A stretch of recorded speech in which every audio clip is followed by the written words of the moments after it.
Sveiki.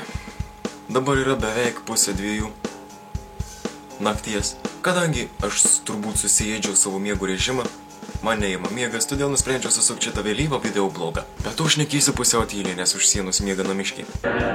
Nors jau šventės ir praėjo, ir nesenai Velykas atšventėm, bet aš šiandien vis tiek apie Kalėdas patauzysiu. Kalėdas dėl savo papročių yra šiek tiek iš dalies šiaurių šventė. Tarkim, gyvena toks vaikas ir jis nuoširdžiai tiki Kalėdų seneliu.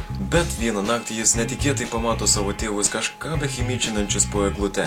Bum! Vaiko pasaulėžiūra pradėjo trupėti ir griūt. Galbūt jis sąmoningai ir supranta, kas vyksta. Jo protas, ego vis tiek su tuom kovos ir nenorės to pripažinti ir su tuom taikstytis.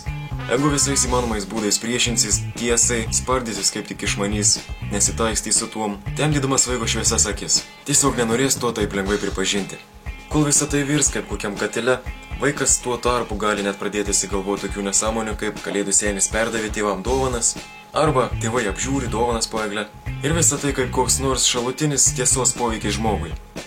Bet tai vyksta ne tik vaikystė ir nebūtinai šitokiu atveju. Žmogus, jeigu galima tai pavadinti, šitą ydą turi nuo pat vaikystės ir nešasi per visą savo gyvenimą. Galbūt ne visi, bet daugelis. Kartais net žmogus, kuris kažkam kažką pasako, kas yra tiesa, gali būti išvadintas visokių gyvūnų vardais, aferistu, šūliku ar dar kokiais nors įdomiausiais žodžiais. Galbūt žmogus giliai ir suprasdamas kažkokią tai tiesą ir jaučia, jog jo pasaulėžiūra yra paliesta ir galbūt net keičiasi, jeigu vis tiek nenorės paleisti to, kuom taip tikėjo, o ypač jeigu tuom tikėjo labai ilgą laiką. Vienu žodžiu baigsiu tauzyti, tikiuosi nesusideginot iš nuobodulio ir šitą vėlyvą naktį sakysiu jums iki.